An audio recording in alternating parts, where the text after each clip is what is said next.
Your daily dose of Donna. Welcome to the show. I brought my dog Frankie for today's opening because today's going to be another feisty one, I feel like. It is Wednesday, May 22nd. We've made it to the middle of the week. We've made it to the hump day. We've all watched Vanderpump Rules in the Valley, and that's what we're going to be talking about today. Frankie, anything you want to say before I let you go? Any last words about the Valley? Did you like it or not? Vanderpump Rules?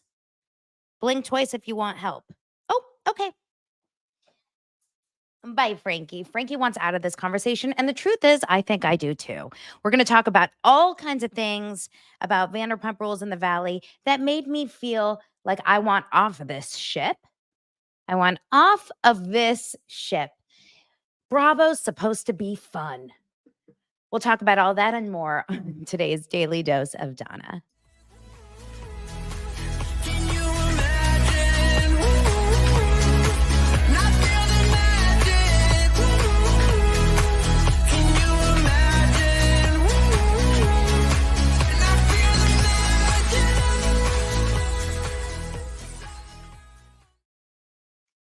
Hi, guys. I hope you're all having an amazing Wednesday so far. We are in the middle of a really, really long, overcast marine layer for Los Angeles. It's May gray. It's gray May. It's Sheena Shea. I'm not feeling it. Okay. It's affecting my mood. It's affecting my vibe. I am convinced I have seasonal affective disorder. We've talked about that many times, but I'm here. We're going to talk all about these shows because there's not really that much crazy other news, thank God.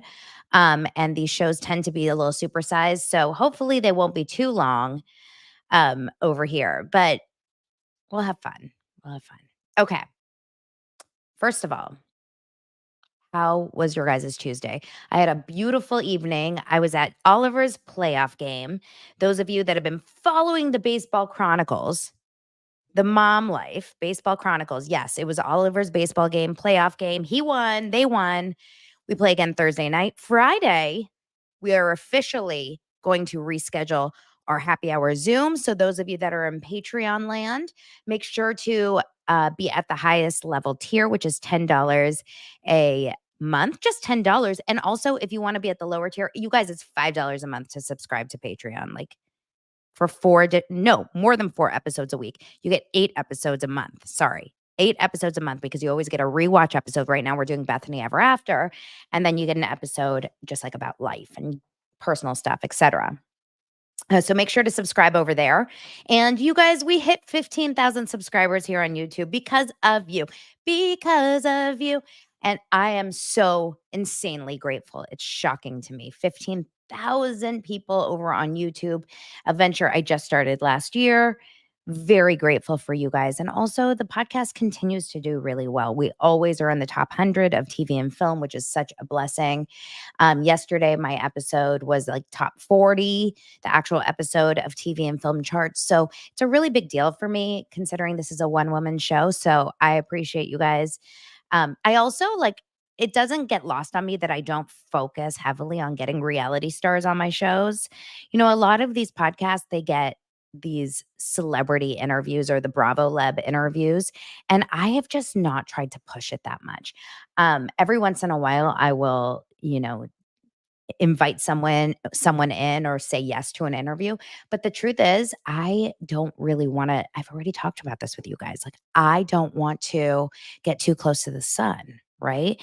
And in this case, we have no sun, but in this case, if there was a sun, it would be everyone on Bravo. And so I want to keep my distance because I just want to be able to still talk how I really feel about them. The second we become really close, the second they consider me like a friend, then I have to stand for them, right? I don't want to do that. I don't want to stand for anyone. I didn't even talk to you guys about this yesterday, but I saw it on Daily Mail. So Kyle Richards, by the way, my little sister texted me on Monday night. She's like, I'm sitting next to Kyle Richards and Kesha at dinner here in Beverly Hills, which I thought was really a fun little thing. And then we saw pictures of her yesterday. Can we dissect Kyle Richards and Kesha's relationship? What do you think it's about? I know Morgan Wade was also heavily involved in that friendship, so I don't know if she's around anymore. We have not seen Kyle and Morgan Wade together for quite some time. What do you guys think is happening? I did talk to another friend of mine yesterday who saw Kyle at a different time yesterday. She says that without giving too much information, um, minus Mauricio, minus Mauricio, Kyle is like kinder and nicer, I think. And she was, but she has not been seen with Morgan at all. And that makes me question everything. It makes me wonder everything. So if you guys have any information on that, let me know. I know Morgan isn't Morgan on tour or she's going on tour, so maybe that's why. But it is kind of interesting. And what I find really funny is you know how Kyle Richards was going around and talking about the fact that I don't understand. I'm just friends with Morgan and why is it that we have to have a relationship when we're together? We're just friends. Has one person ever said, "Wow, Kyle, you and Kesha must be dating." Like, I do not feel like one person in this world has thought that Kyle Richards is with Kesha. So it's funny how we kind of like pick and choose who Kyle has this relationship with. But it's because you get a vibe, right? You get a vibe when there's like a chemistry between two people. So I'm curious to see what happens with that. All right, let's move on to talk about I mean, really the stories today are going to just surround Tuesday night, right? It's just going to surround the Tuesday night TV. Even like my other kind of side stories are about that too. Did you see how Stassi and Bo kind of shaded Jackson Brittany yesterday? So they got a passport for their son, a little baby, and they took a picture of it and put it on their stories and said, only took 2 weeks, which, by the way, those of you that are parents and have tried to get passports for your kids, you can get it in a very, very short amount of time if you spend a ton of money. If you don't spend a ton of money and it's not expedited, it will take weeks. For example, I submitted everything for Dylan's new passport maybe 3 weeks ago, and I still haven't received anything. So I will keep you guys posted of what it really takes here in California. But I thought it was slight shade. Stassi and Bo also talked about them going to the Something About Her opening last week. Oh, by the way, today is the Something About Her grand opening. Has anyone like received? Well, it's 11 a.m., so I don't know if anyone's actually there or not yet. Um, let's see. Let's go to their Instagram. Oh, they don't have anything on their Instagram. But it says grand opening 5/22 from 10 to 4. So technically people are there right now. So if you guys see anything of note, you can just let me know in the comments. I am imagining, my guess is that it will be packed, packed, packed, packed, packed, packed, packed. A couple of you guys are asking me, am I going? I am not going. No hard feelings. If the sandwich shop was closer to my house, by that mean like I mean like in the valley, I probably would drive by. I don't think I'm just not a big crowds person. Like I don't want to stand in line. Um, Michelle says something kind of interesting about the passport. She said 2 years ago when Stassi had her wedding, passport processing was totally backlogged due to COVID. And I didn't think about that. That was, like, a different time. It was impossible to get your passport on time during COVID. So many things were backlogged in those days. So, it was a little bit of a different time. I still wonder, just knowing Brittany and Jax a little better now from watching The Valley, I still just don't trust it. I think they're shady. I don't know. I have a lot of thoughts, guys, a lot of thoughts. Um, okay. So, Katie, I'm on her stories. Let's see, 20 hours ago. They're in the store. They looked very pretty. Katie and Ariana in summer dresses, probably doing a lot of press. It looks like they did a lot of press because there's a lot of lights on. And then I'm just seeing if anything is from today. Um, no, they look very, very cute, I have to say, at their store. Okay. They're gonna kill it, and good for them, as they should. Honestly, they've been paying rent on that location for so many months, and I can only imagine, even though it's pretty small of a location, the actual location where it is in West Hollywood, Robertson, and, right between the Abbey and Sur is such a high rent location. I have no inclination of how much they're paying, but I am convinced that they've paid so much money. So they're probably in so deep with investments just on, you know, design, staff, permits, rent, construction, etc., that go them. They're gonna kill it. I'm sure it's gonna be great. Okay. So, um, go to the something about her location on Instagram. Oh, I could. I'm sure it's packed. Okay, so let's move on and talk about, um let's just get into it. Should we just get into the reunion? Okay. I'm gonna try really hard to explain how challenging it is to wanna talk about this stuff in these days publicly. By that, I mean this. Reality Bites podcast is another, reality podcast, obviously, called, it's called Reality Bites, and what they do is 2 women who are together, they're in a relationship, their names are Morgan and Lauren, and Lauren is an executive producer and Morgan is a producer for reality TV. I believe Lauren is on Southern Charm right now.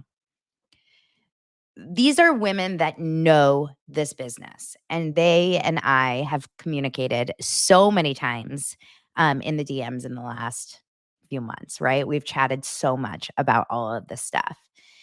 And I really appreciate their perspectives because they are in the know, and no one knows reality TV more than the people that work behind the scenes on reality TV. Morgan is on Southern Charm. Did I say Lauren? I'm sorry. Okay. So I really respect their opinions. I respect anyone's opinions that have actual insights to the makings of reality TV and the behind the scenes of the reality TV world, because I think we forget, as audience members and as fans, that we are watching a TV show.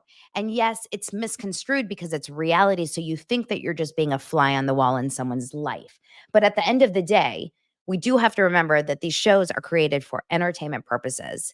Yes, they do take aspects of your own life, but it's a business. It's a business for the network. It's a business for the production company. It's business for all of the people, the hundreds of people that work behind the scenes on the shows. And it's a business for the stars of the show as well. It's so important for them to make a good show, because if you do not succeed on your show, you can get let go, which means you're not getting your salary from the show, but then you also don't have that platform to continue to push and promote your businesses outside of the reality show. Being on a reality show is no longer like, oh, that would be fun to be on a reality show. Going on a reality show now is a step to entrepreneurial success. And whether you want to call that Bethany or the Bethany effect or anyone else, it would be silly to go on a reality show and not try to use it to kind of increase your businesses and promote whatever it is that you're selling. So you can look at Summer House and say Kyle and Loverboy was the first example of that on that show. And Hannah, even I'm rewatching season 4. Hannah talks all about her podcast at the time. Hannah Berner was on a podcast called, like, gosh, it was like Burning in Hell or something. It was called something kind of crazy. And before Giggly Squad. So she's like behind the scenes. You see her filming that. You see Paige talking about her Amazon stuff and her fashion writing at the time. Or Lindsay was with her PR company. I mean, this is the world that we live in with these shows. When you look at something like Vanderpump Rules and the insanity that happened over season 10, you realize that it is unlike any other reality show on TV. Vanderpump Rules gave these women and these men, but mostly these women, platforms that I think were no one had become that famous off reality TV like i- in the last however many years. Yes, we would see like big reality stories that would pop up and they would be talked about for a few days and then they would go away. But we never saw anything like Scandal and that. So I think what happens is the lines get blurred. The lines get blurred with these celebrities or these women or these men who go on these shows and they're holding on for dear life, right? The only time where you're going to see someone that's like, I don't need this is if A, you have someone that is genuinely successful and financially, well off prior or outside of the show, i.e., a lot of the housewives, like the early season housewives, right? Adrienne Maloof or Lisa Vanderpump or any of these people that really just did not need a lot of money and they don't need the show, right? Like the show helps them, but they don't need it. Whenever you see people that need the show for their success, you end up seeing behavior that warrants a little bit of questioning. Does this make any sense? What I'm trying to say is in this world of reality TV or of Vanderpump Rules this season, the collective fandom has decided that you can only be Team Ariana. If you are not Team Ariana, and it's not even Team Ariana, it's more like you can only be 1000% Team Ariana on every piece of everything, or you're the enemy. And I don't subscribe to that. I just don't. And we've talked about this before. So Morgan and Lauren, back to Reality Bites podcast, they posted on their podcast, Instagram, that this is just getting out of control, that they're getting essentially abused and attacked in comments, reviews, etc., just because they're painting a little bit more of a zoomed out picture of a lot of these stories. And they're giving a different insight. And so what's happening is that people are labeling them as being misogynistic, as being hating women, as being, the words go on and on that they've said. Um and then it just gets really dirty and yucky to be in this business, right? To feel like you can't say how you really feel about these shows as a creator or as, a viewer without worrying that like you're going to be on the receiving end of hate, which is actually crazy because I want to know one person that would go as far to like attack someone viciously in comments if they said that they didn't like the show, um, Only Murders in the Building. Reality TV is taken to another level. I want one person to go out there and create hate pages for Steve Martin's character on Only Murders in the Building. Like it doesn't happen. And so this whole thing about reality TV, it gets way too overblown and then you forget we're watching entertainment. Like we want these shows, right?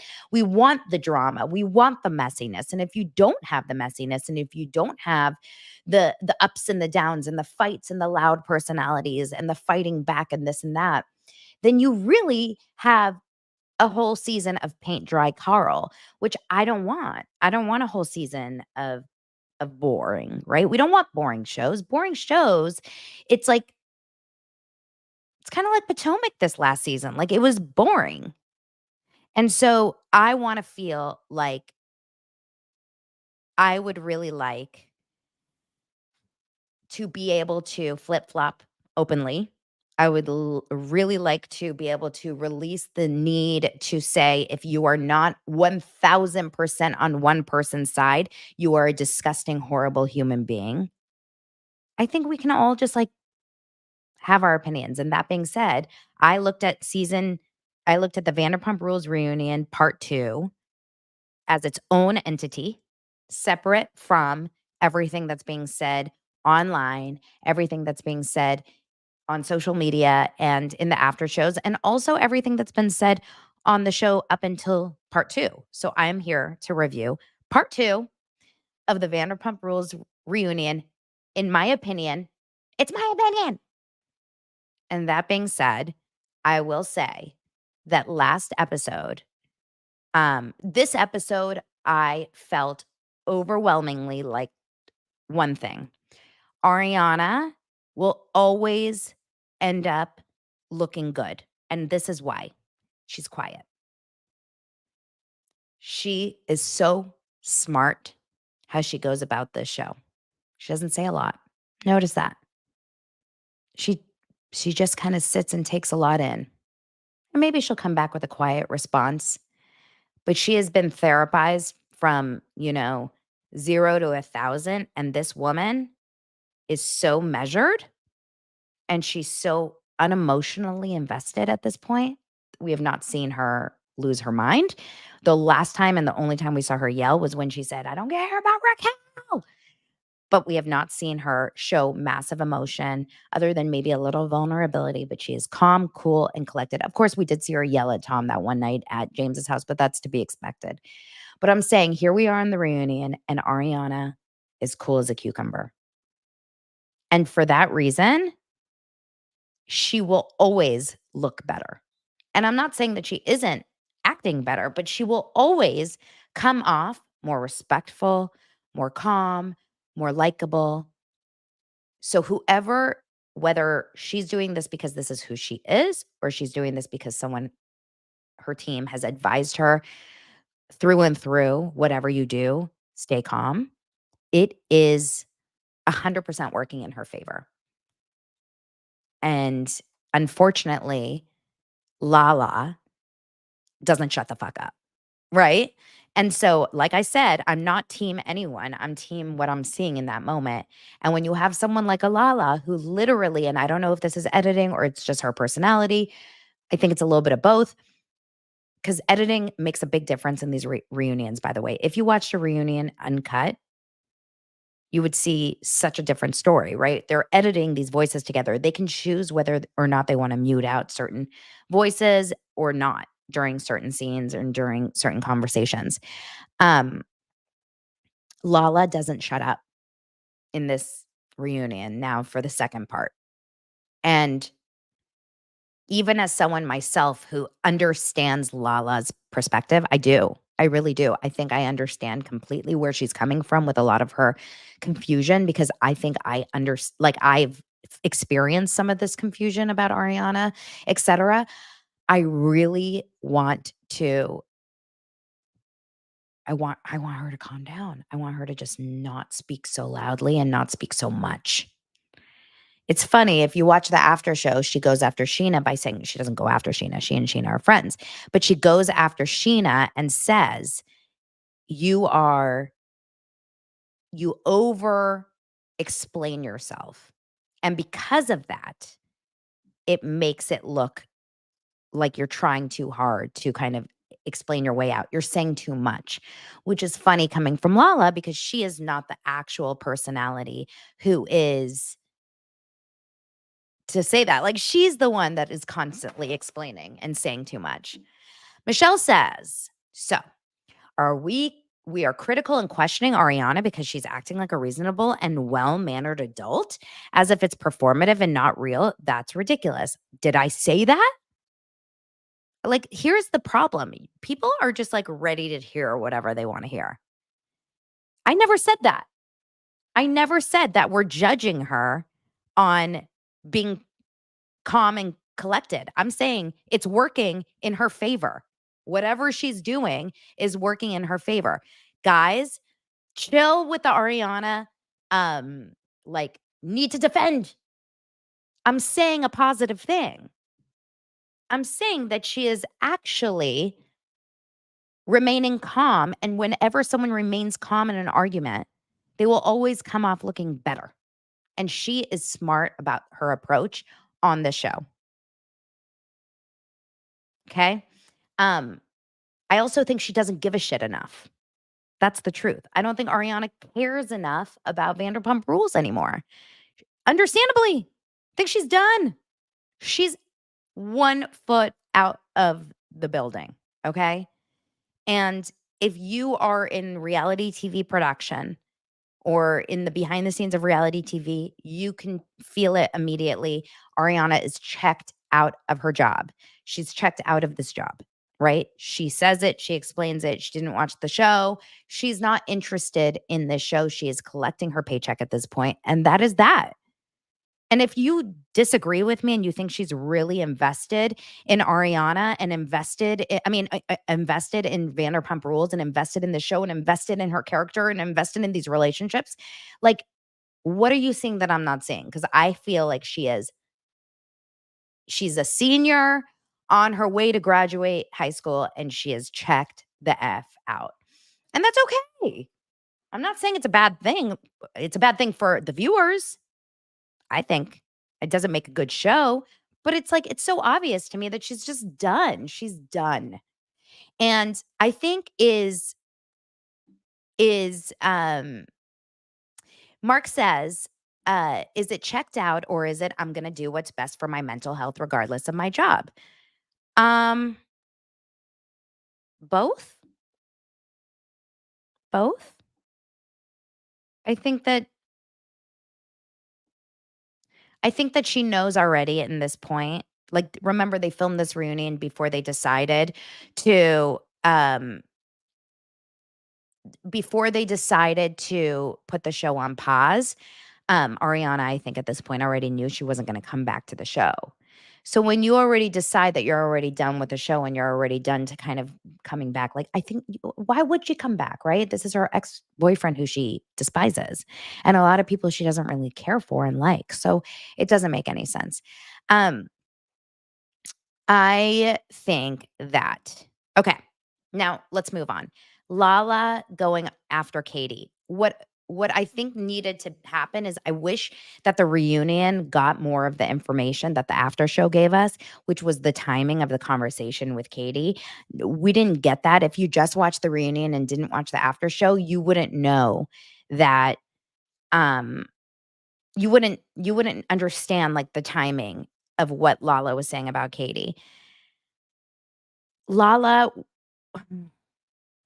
like I said, I think she just talked too much and she was saying too much, and because of that, it made me like I kept wanting to say, "Just, like, stop. Just stop."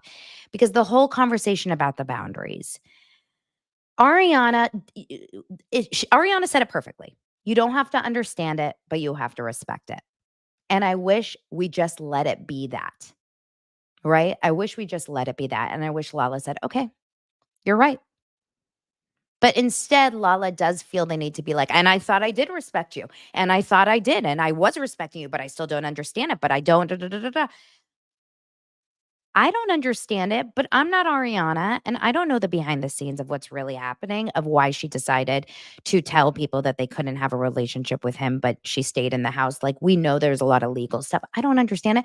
But yeah, I mean, at the end of the day, is your loyalty to your friend or is your loyalty to your um to your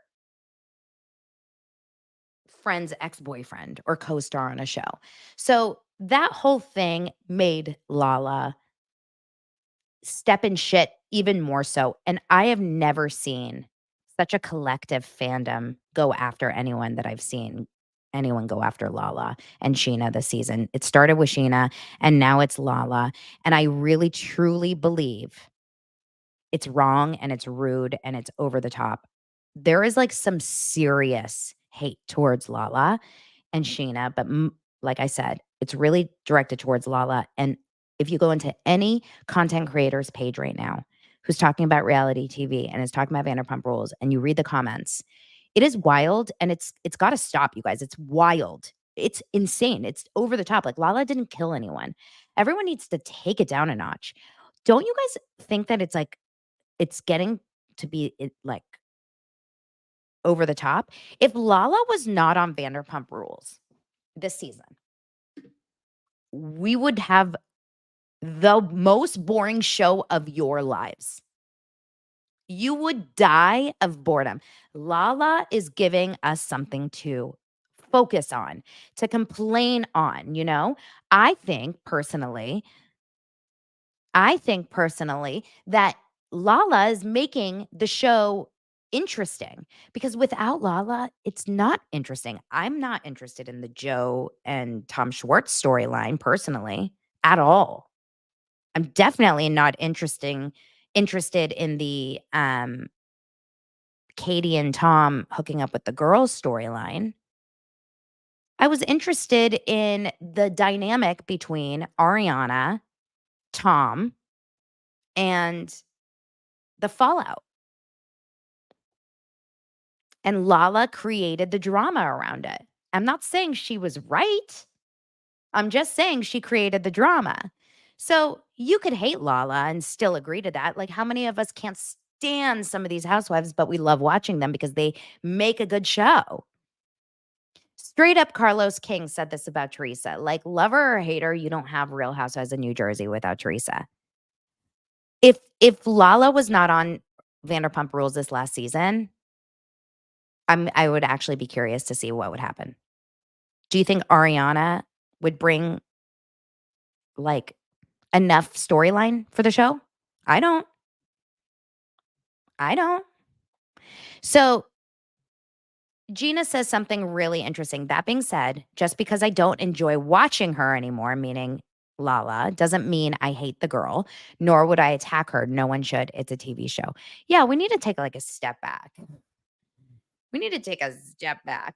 And yes, I understand that my job here is to judge and critique and recap all these shows, but I don't think I would ever, like, straight up, I don't know. I just don't see it. Like, Tom Sandoval deserves shit. Tom Sandoval is a piece of shit. I think we can all agree on that, right? Lala's just a lot. She's a lot, and she's like a wild card. But a lot of you guys won't agree with me, and that's okay. Like, it's okay. Now, um, the Joe storyline with Joe coming out is too it was so, um, like, unorganized. I couldn't understand a thing that was happening when Joe was on that stage. Did anyone else feel that way? Like, did anyone else feel like a there was, like, some sort of maybe, like, a sound issue? I couldn't understand what was happening when Joe was on that stage. I think it's because Joe is confusing as a person, she's confusing, and Tom Schwartz is super confusing as a person. So now you have Tom Schwartz and Joe kind of trying to explain their way out of this, like, murky waters of their relationship. No one makes is making any sense. Katie Maloney is now all of a sudden saying she's feeling bad for Joe. It's sending Joe to, like, a far dimension. She doesn't even know how to handle it, the fact that Katie feels bad for her. And Tom Schwartz was like, I thought Lala was right when she said, "You are, um, gaslighting right in front of us." And you know our feelings of the overword of the overuse of the words narcissist, trigger, gaslighting, grooming. What are the other ones?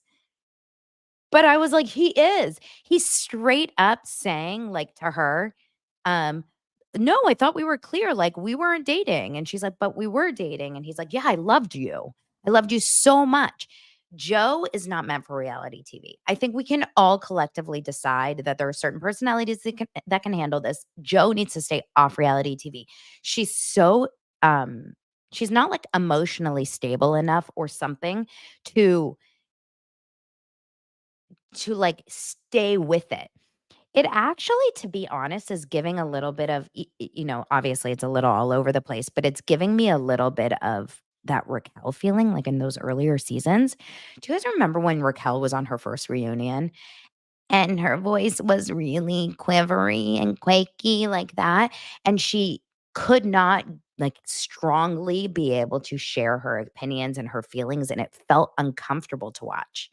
And I think that that's what we are feeling. It's almost like we're feeling a little bit of a, um, like secondhand embarrassment or awkwardness, like we're uncomfortable for them. So Joe, I hope we never see her on reality TV again. And then also, she's been putting herself on Instagram lives and I don't follow Joe, but I guess a lot of people are saying, they're clipping her stuff and putting it on their reels and she's falling apart. She's like losing her mind on these lives. It's bad. It's bad and it feels abusive of the whole show in general to put her on there. I don't understand why they added her.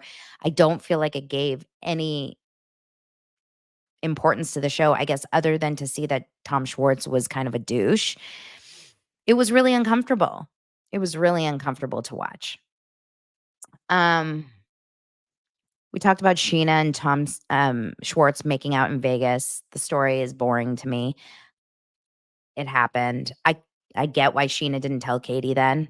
Would you? Would you go and tell your biggest enemy, someone that hated you, that their boyfriend tried to hook up with you? I wouldn't.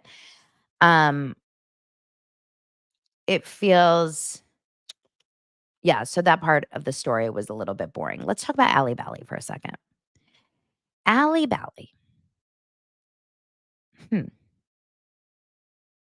What do you guys think about Allie Bally? Not as a person, but like her on the show and her with James. Um, okay.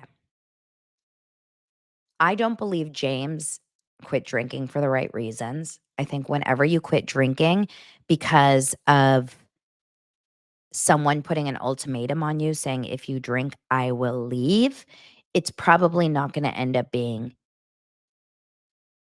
successful in my opinion from what I've heard and what I've seen. It really does have to come from within you. He has been sober though for a year and his success is through the roof. So hopefully my guess is that he will continue to go on this path because I think it's working for him. I think he really loves Allie. I'm a little worried that she doesn't want to get married and she doesn't want to have kids and he does. Look at what happened with Tom and Ariana. Tom wanted to get married and have kids and she didn't. I'm not saying that that is um what's going to happen with James and Allie. I just think when two people are in a marriage or in a relationship together and two people don't have the same goal in the relationship, it doesn't mean you have to have kids or have to get married, but you should be on the same page as your partner. So if you're not on the same page, there's always going to be a want or a desire that is not there or that is not being fulfilled. So that worries me a little bit for James and Allie. I do think he really loves her. Um, but like, would you guys watch a spinoff of James and Allie Bally? Just curious. Just curious your interest in Allie Bally. I wouldn't personally. But that being said, I am like Ariana for Vanderpump Rules. I am absolutely checked out. I'm checked out. Maybe it's for my mental health.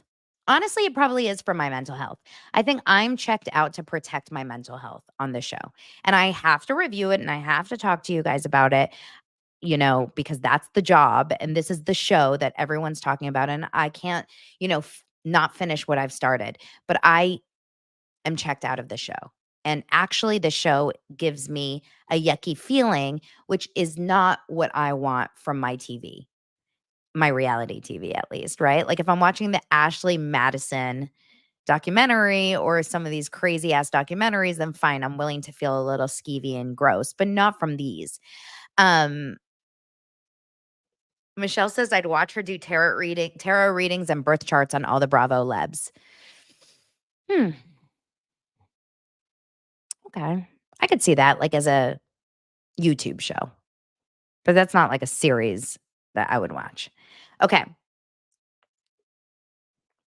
One more episode of Vanderpump Rules, I think, as far as we know, for the entirety of this cast. I'm very interested for part 3. Part 2 is usually a filler. Part 3 usually gives us kind of like the major meat. It's also going to be us watching them watch those last few minutes of the show, which is the final little like montage, the sad moments that they haven't seen yet.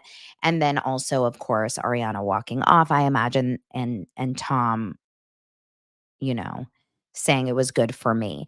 We'll have to see what happens when next week's episode airs, but I am so at this point really not sad about the ending of Vanderpump Rules. And if you're not with me, you're not with me, but I do not, there's no love loss. I want them all to ride off into the sunset. I feel totally okay with that. And yeah. Okay, let's move on. Let's talk about the Valley. Ryan Bailey, I love him. He posted on his Instagram yesterday. What did he say? He said, I'm gonna pull it up really fast for you guys.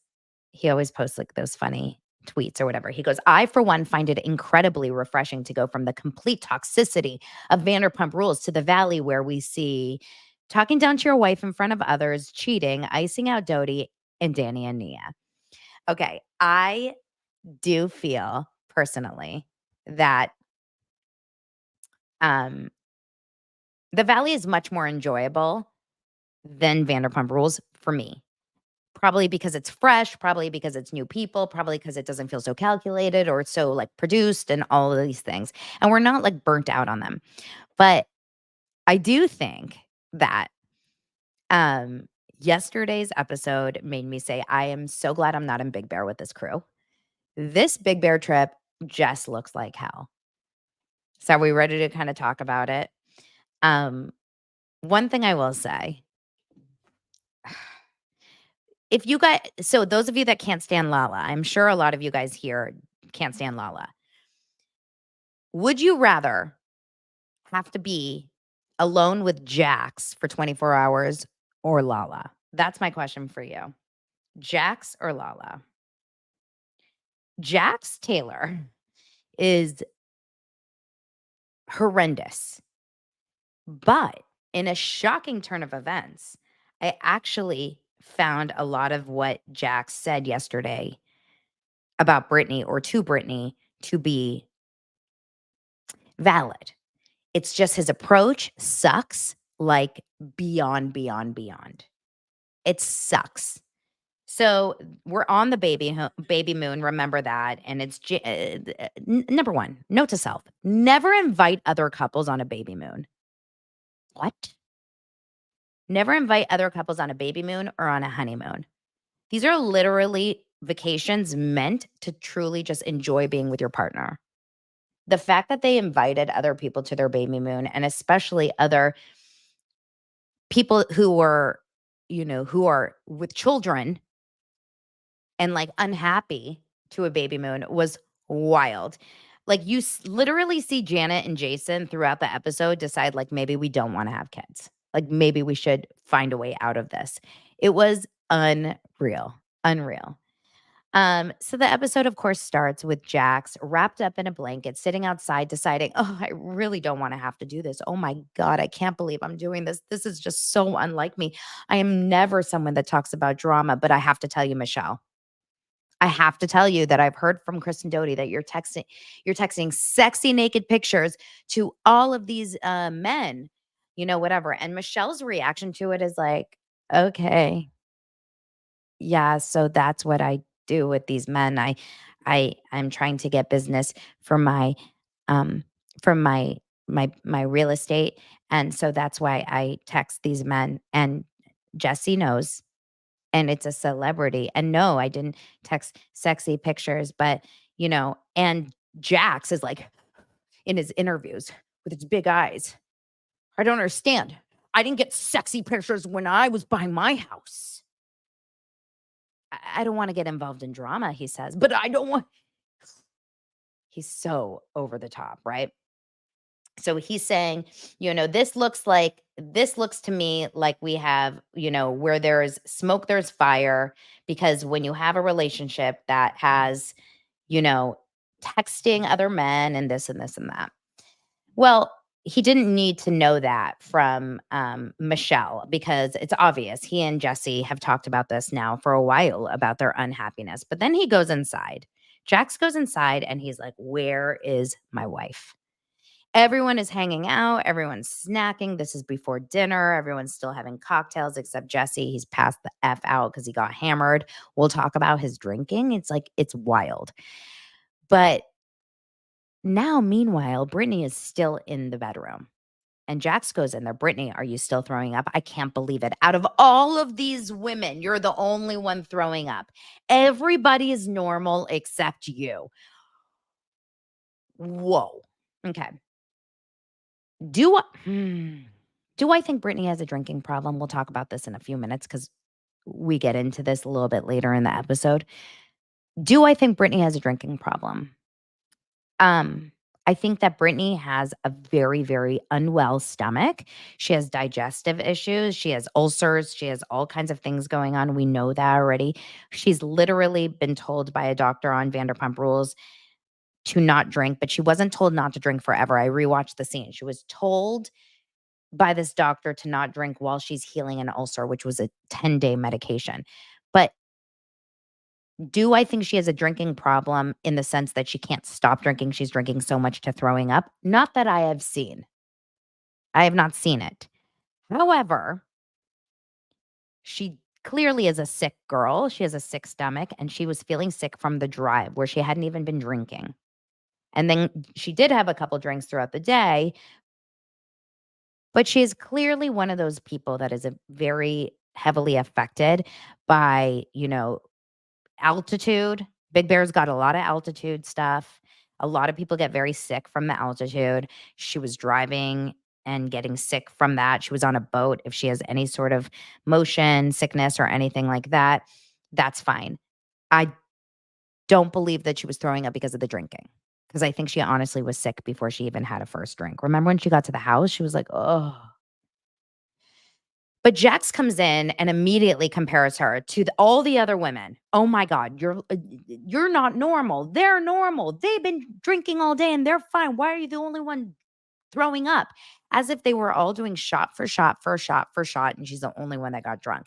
It's crazy. However, if your partner was constantly doing something to increase feeling ill, and it's by choice, not because just a sickness, but you are adding fuel to the fire by putting toxins into your body that your body physically rejects, alcohol, and you continue to do it for that one shot. Brittany keeps saying, "If I just have one shot, like, I don't have a drinking problem." But then why do you need the one shot is the question. Like, why do you need one shot if that one shot can send your stomach over the edge? Because one shot is not going to be like, you're not going to get like the thing that you're trying to get out of the one shot. Um, I don't know. Then the other episode, remember, she's talking about how her stomach feels sick because she had that one shot of sake, and she's like, "I should only drink tequila." Like, it's just so confusing. It feels a little bit like you're trying really hard to justify your drinking, but the drinking is not working for you. So I can see why Jax is annoyed. But I also think he's the worst in his approach. And maybe you need to have a conversation about this seriously in a different space, or like everyone's saying, later with therapy, but not when she's throwing up. When she's in the process of throwing up, please do not yell, right? So, then Michelle goes and talks to Jesse. Now, Jesse has been drinking all day long. He has been hammered, falling over, wasted, beating up Danny on the beach, etc., wasted for hours. He goes back to the house, takes a small cat nap, wakes up, puts on glasses, back to drinking beers. Everything's fine. I've never seen anything like it. I've never seen a human being that can recover the way that Jesse Lawley did in that episode. So he's sitting there, he's talking to Michelle. She's trying to explain to him the story that Kristen is now sharing with Jax, and Jax is sharing on camera. And Jesse's like, "I'm not having the game of telephone." "Jax, come in here." Jax is like, "Oh shit, what did I do? I hate drama. What did I do?" Comes in there, he's like, "Hey man, what's up?" Jesse's like, "I'm not a jealous guy. Do you see how much I don't care about this? I don't care. I don't care. I want her to get business for us. I send her in groups of men to say, go get their number. I don't care." Do I think he would care if he really knew the extent of the text? Probably yes. I think he's hoping that we can just kind of put this aside. I think he's trying to make this marriage work. is my opinion at this point with Michelle. He just went on his ayahuasca vacation, and I think he's trying really hard to be calm and to be cool so that like he doesn't push her away even more. Because I think he really does love her, and I think he's petrified that she's going to leave him in these moments. Um, then we had like a Nia and Danny adorable little moment where they're FaceTiming their little 2-year-old son, and it's so cute. And when you see stuff like that, you're like, why are they on the show? It's just awful. So, everyone's kinda talking about their fight, and Danny is opening up about his feelings about how Jesse was. He can't really, explain it. I have a feeling there was probably a lot of drinking going on. Jason is trying to kind of do the explaining, saying, how a lot of times he's overconfident and he's, kind of a jerk. But then Jesse Lawley comes downstairs, now that he's sober, shockingly, puts a set of glasses on. He's a new man. He's now giving Danny a big hug. I am so sorry. I am so sorry that I did that. I feel so bad. And he's, you know, feeling apologetic. And Danny, you can tell, is kind of bubbling over with emotion, which will come out in just a little bit of a moment. But he's saying that I try not to hold grudges. I try to be cool. So then they start deciding, how are we going to cook? Let's start cooking. Jackson, all the guys decide we're going to go outside. The women start cooking kind of like casserole type dishes or something. I don't know. I saw some mushrooms and some green beans. So I think it was a green bean casserole, which is really not what I'm craving when I'm out like grilling and Big Bear. But okay, that's fine. That's cool. So, then we go to, uh, we're talking a little bit with Nia and Danny about moving to Santa Clarita. This feels like a produced storyline, to be honest. Nia is saying, I don't want to go out there because I already feel so isolated having the two babies.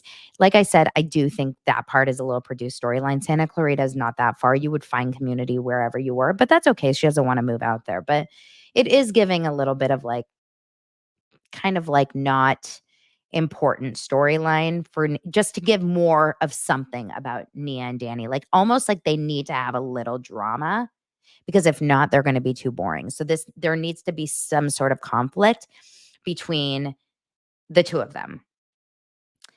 The guys are all outside, kind of hanging out and having drinks and, by the fire and chatting it up.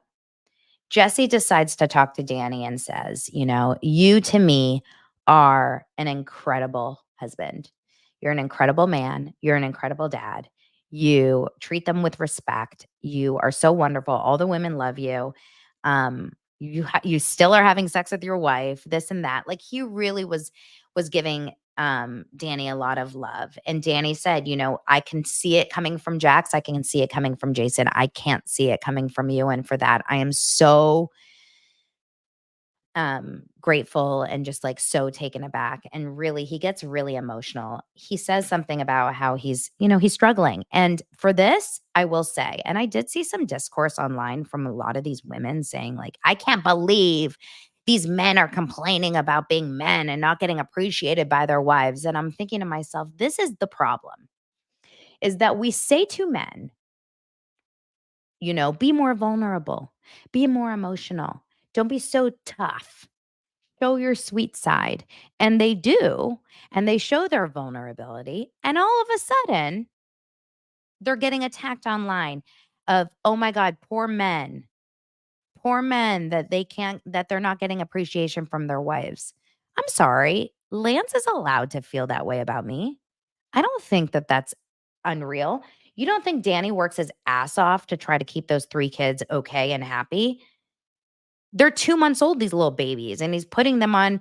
I don't know how old they are actually, but they feel pretty young, and he's, like, constantly waking up in the night, he's constantly helping, and that's why they have a good relationship, because Nia is in love with him, and she feels like he's a equal partner is from what I'm getting. She's only said positive things about him, so he's allowed to have feelings. So any of this discourse of, like, these men complaining about their wives, it's not like they're complaining about their wives in the way like, "I wish you would suck me more often. I wish you would go down on me more often." No, it's like, I just feel like I'm working my butt off and I'm not getting appreciated that much, and I think that that was a beautiful moment.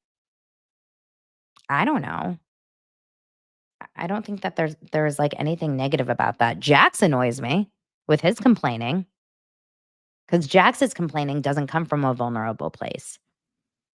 Jesse gets emotional here, and he goes, "I don't think we're gonna make it. I don't want my marriage to be over. I don't think Michelle and I are gonna make it. I'm trying really hard." He says it in a confessional. He goes, "I just can't even imagine that I'm 43 years old and I'm gonna be single with a daughter to raise, and her parents are not gonna be together," and he gets emotional, and I'm telling you, like, I felt I really like Jesse now, you guys. I'm sorry. I like Jesse on the show. He wants to make his marriage work, and for that, I think he's doing everything he can to keep it okay, to keep it copacetic, to keep it kind, to keep it loving, and I think that she's the one that's pulling away. She's obviously the one that's cheating, and, like, bless him for just, like, trying so hard to be, positive that it can work out. I like him. Sorry. Sorry, y'all. Um, I felt for him when he was getting emotional in his interview. So Danny is definitely having, like, some moments. He's having some emotional moments. Then, of course, Jax comes in and he's like, "Yeah, I mean, my wife. Look, she's in there throwing up. Oh, she wants another baby. Huh." But then Janet comes outside and she's hangry and she's pregnant. And if you've ever been there, when I was 19 weeks pregnant with Dylan, my first baby, and Lance was not ready to get up and walk with me to dinner. And it was like I was waiting for him to finish a freaking baseball game. And those baseball games, they never end. And like, I think I almost took his body and broke it in half. I was so angry.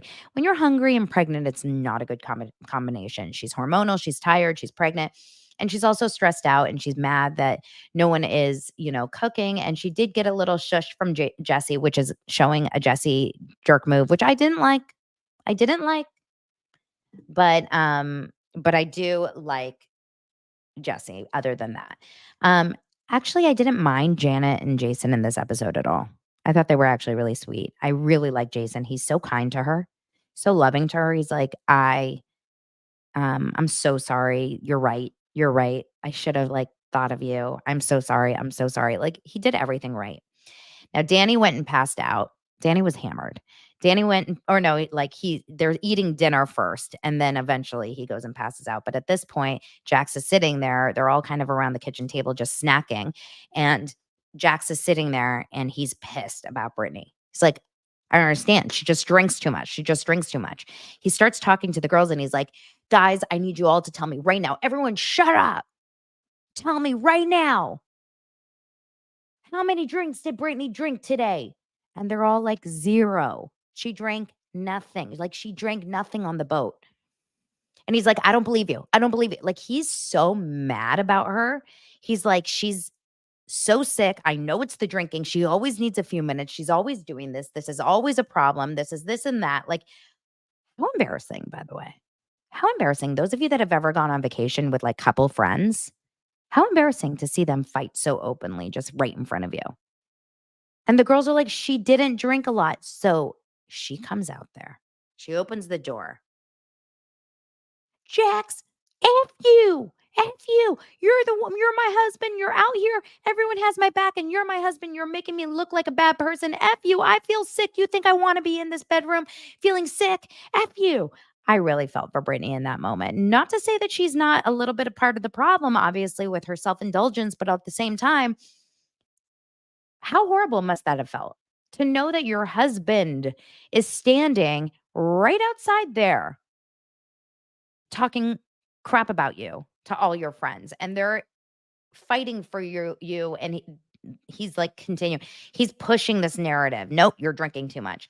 Well, then we go into the room and the girls are kind of surrounding her. "Are you okay?" And she really truly feels super sick and is throwing up and just not good. And then Jax comes in there again and he's like, yelling at her and they're going back and forth. And you guys, it's bad.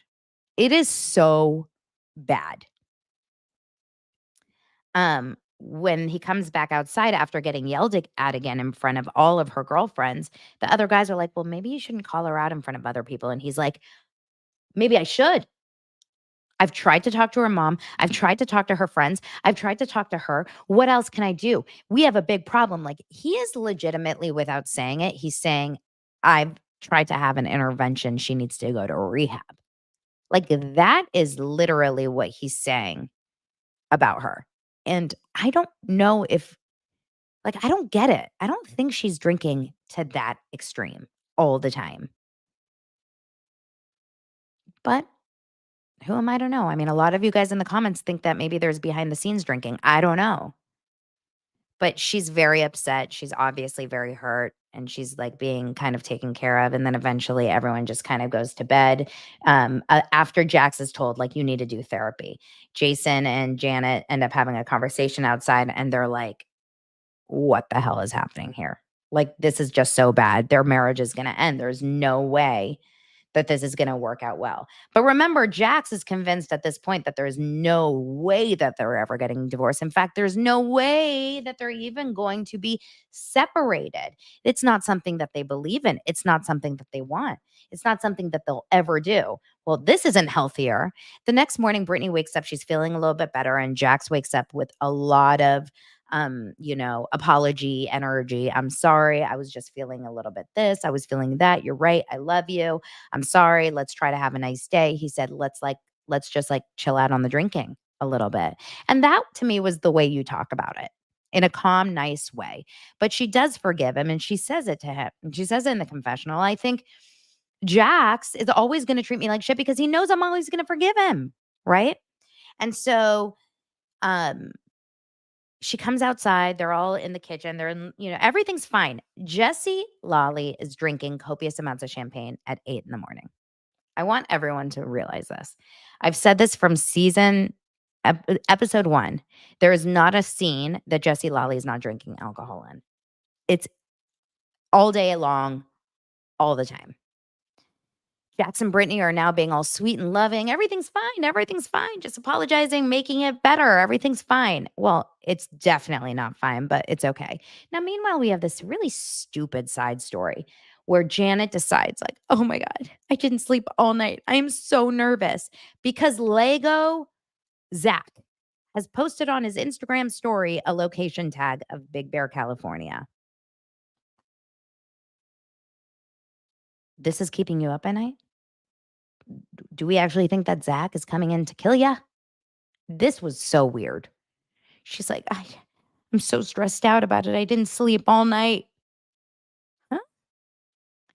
It was so weird, like how serious they were. And Brittany's like, "Aw, honey, I'm so sorry that he did that to you. Yeah, I saw that, but I wouldn't be worried about it. But you look so cute." Brittany's like toxic positivity is too much for me. I can't handle it. We do get one scene of Chris and Dodie last night. One scene. Where she's in her apartment doing a spa day, doing the most depressing looking spa day I've ever seen with Zach, where they're, drinking wine in the middle of the day, talking shit about the Big Bear trip. I can fast forward through those scenes, to be honest. But the way that Janet is so petrified that Zach is going to like come for you, it was so weird. I was like, are we missing something? Like, does Zach have like, uh, you know, a criminal record of stalking and harassing and abusing women? Like, it felt way over the top. Later on, the girls, I think, are planning some sort of like a baby shower. I don't know, but the guys are on a boat. And on this boat, Jax is talking about the fact that, his marriage is struggling, and he's trying to get advice. Like, he's just chatting with them about it, and Jason's like, "You shouldn't ask me for advice. Like, obviously, look where I am." And Jax is like, "I would never ask you for advice. Like, are you kidding? I would never ask you for advice. My marriage is about to end, like, is on the fence too." And Jason at this point is like, "Wait, your marriage is on the fence?" Jax says, "Yeah, no, no, no, I didn't mean, no, I didn't say that. I didn't say that. No, we're fine. We're fine. We're never getting divorced. In fact, we're never even getting separated." And at this point, Danny's like, "Wait, wait, wait. You're saying that no matter what, if you are in the most unhappy relationship of your life, you'll never get separated. You'll never get divorced." And Jack says, yeah, yeah. And then Danny decides to now pick a fight, like, "That's so unhealthy," and then the episode ends. So, at this point, or maybe I'm missing something else, maybe more happened, but nothing too interesting at the end of the episode. But at this point, we know in real life that Brittany did decide to pick up and leave Jax. And hopefully at this point in 2024, where we are, May 22nd, she was at Jax's last night hosting um hosting the watch party, and she posted a picture on her Instagram looking very pretty, saying, "My boyfriend is out of town" on her shirt. And I did notice that she had a few cocktails in front of her, so I think she's still drinking. Um, Brittany does concern me a little bit when I watch her on this show because of her easy, like, everything's fun. The fact that she's still on her podcast with Jax Taylor. They just recorded an episode last week. I listened to a portion of it. I had to turn it off because the obnoxious giggling and happy and like everything's fine. It's too much for me, one way or the other. You're leaving this man because you don't wanna be with him because he's this bad of a guy, then, like, let's not laugh and giggle and everything's fine. It's too much. I love how Jax has a moment where he's like, "Am I causing this? Am I causing her to drink? Am I?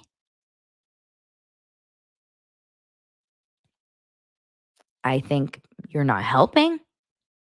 Why are you opening a bar if you think your wife has a drinking problem, my friend?" Weird, right?